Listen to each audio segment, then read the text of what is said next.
Viral pernikahan sesama jenis di Halmahera, nyamar jadi wanita kenakan hijab dan gaun.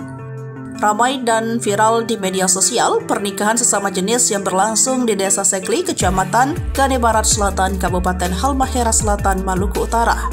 Untuk melancarkan pernikahan tersebut, salah satu lelaki menyamar sebagai mempelai wanita dengan mengenakan gaun serta hijab pengantin. Pernikahan sesama jenis yang berlangsung dengan ijab kabul ini pun viral di media sosial usai diunggah oleh salah satu akun pada Sabtu 18 Mei 2024. Dalam unggahan tersebut dijelaskan pernikahan sebelumnya sempat dianggap sah lantaran keduanya diduga adalah pasangan laki-laki dan perempuan.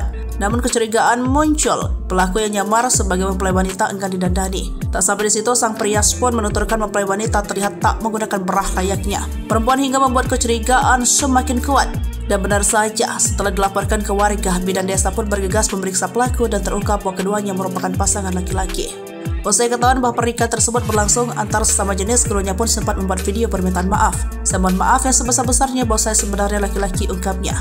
Sementara pelaku yang berperan sebagai mempelai pria terlihat duduk lemas sembari menundukkan kepala.